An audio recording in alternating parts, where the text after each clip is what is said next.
Yeah.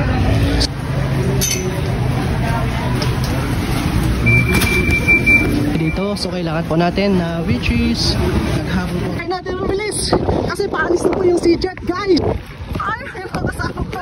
Bilis! So, good afternoon sa inyo lahat, guys. So, ngayon, guys, back to Zamboanga na po tayo. So, after 3 days po tayo dito sa Isabela, Basilan City. So, napakaganda po yung Basilan, guys. As in, appreciated ko lahat mga masarap na pagkain at saka yung mga the best spot dito sa Isabela City.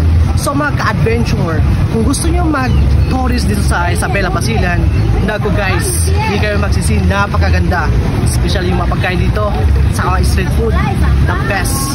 So, back to Zamboanga tayo, guys. Let's go! So mga ka-adventures, nandoon po yung terminal po ng Isabela, yung port. So dito po guys, dito po tayo kukuha ng ticket. So nandito po yung Wisam, Seajet, lahat po nandito. So kung sakaling uwi kayo ng Zamboanga, so dito po kayo kukuha ng ticket guys. After kayo ng ticket, so pupunta doon sa Port of Isabela or terminal guys. Alright, So ngayon guys, nakakuha na po tayo ng ticket. So onboarding na po tayo directly guys. So dahil ang Seajet po guys, 3 PM po yung schedule po nila guys, going to Zamboanga City. So that's why nagmamadali po tayo ngayon dahil ang oras po natin guys, 2:45 na lang po guys. 15 minutes na lang po remaining guys, alis na po yung Seajet. So supposedly kami na lang po ang hinihintay po ng Seajet guys. So guys, andito na po tayo sa Port of Isabela Terminals guys. Naghabol po tayo ng oras ngayon. So yeah. So papasok po tayo dito. Seajet please sir. Seajet po. Okay. So Seajet na tayo. So kailangan mabilisan po tayo guys kasi kasi naghabol tayo ng oras. So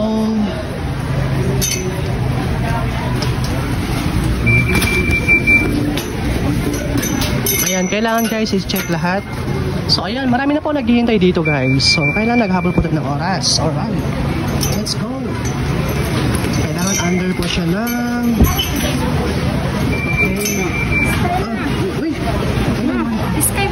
let's go. So ayan guys, marami na po naghihintay dito. So kailangan po natin na which is naghabol po tayo ng oras. Alright, padaan po, Seajet po kami.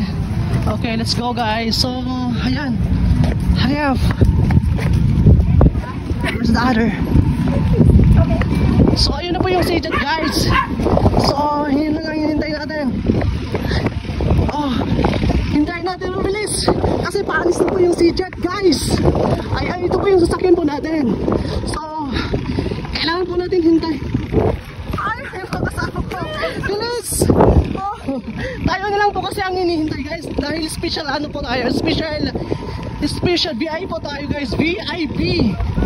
Ayan, bilis, tayo na lang po ang hinihintay ng Coast Guard. Bilis, yan po Montenegro. So marami na po naghihintay guys. So nandito na tayo. Alright, hi sir. Okay, good afternoon. Yes, hurry up. Tayo lang po hinihintay. Please be careful. Ayan, nandito na tayo, sir. Oh, thank you very much. Finally, we are here. Seajet po guys, ang sinasakin po natin ngayon. So, ano kaya? Nasa likod ba tayo? So, ayan, papasok po tayo sa loob guys. Alright. Finally guys, we are here at Seajet. So, back to Zamboanga na po tayo. Can you ask your mother?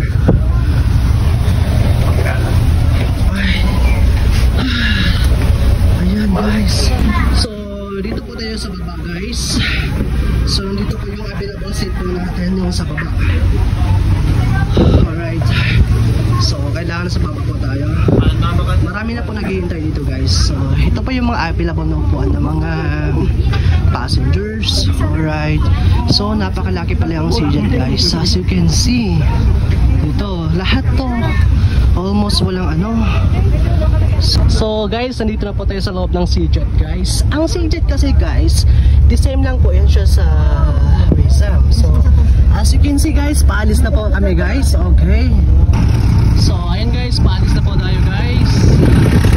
Napaka-best talaga yung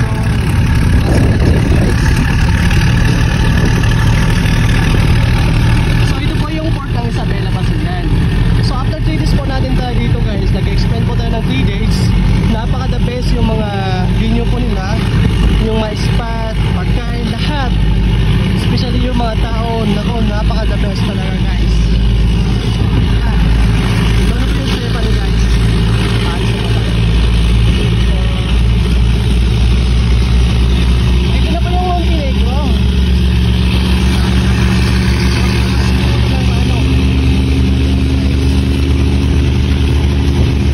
So doon po tayo nakatira guys. Doon tayo nakatira. Doon na yun.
So guys, nakikita nyo ba yan? Yan po guys yung favorite beach. Bagong bukas po yan guys dito sa Isabela Basilan. So napakagandang spot yan guys. After 2 days ko po dito sa Basilan City guys, pinuntahan po namin yan ng mga barkada ko. Sabi po nila, masarap daw puntahan yung favorite beach. Masarap po yung pagkain daw, maraming mga tao at maganda pong pasyalan. So punta kami dyan guys. So, napakaganda po guys sa mga baguhan dyan. Punta na po kayo dyan guys. So guys, malapit na po tayo sa Zamboanga City. Okay, 25 minutes remaining. Nasa Zamboanga na po tayo guys. So nakikita na po natin yung mga bahay ng Zamboanga City at saka yung mga building guys. So nandito na po tayo sa Zamboanga City. Ayan guys. Alright, so sa sinasabi ko kanina, napakabilis talaga yung CJET guys. As in, ang bilis, mabilis pa kaysa sa Wizam. Maniwala kayo sa akin. Napakamura lang guys. Kung gusto nyo magbilisan, CJET po tayo or Wizam. Huwag po kayo mag-Stephanie dahil ang Stephanie napakatagal guys actually. So nandito na po tayo sa Port of Zamboanga City. Napaka-excited po guys. Guys, finally, nandito na po tayo guys. Alright. So as you can see,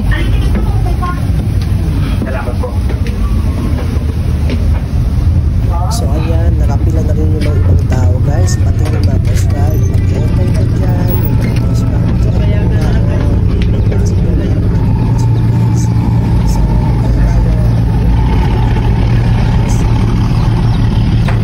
Mga ilang minuto guys para makababa tayo guys. Ayan guys.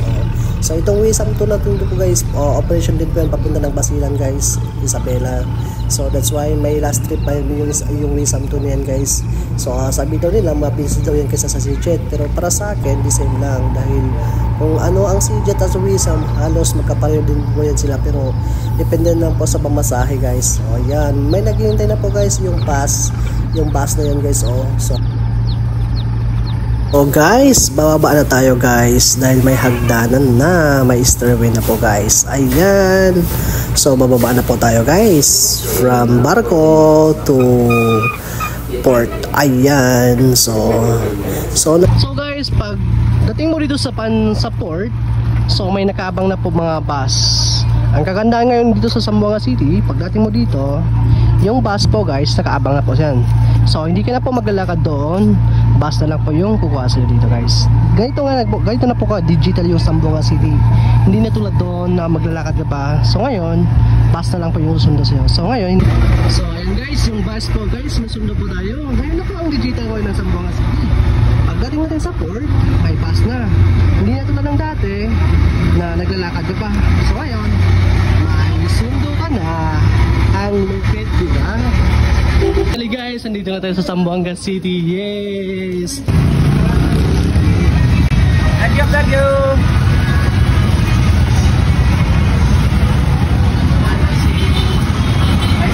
So ito na guys yung kabuuan po ng Zamboanga City, alright!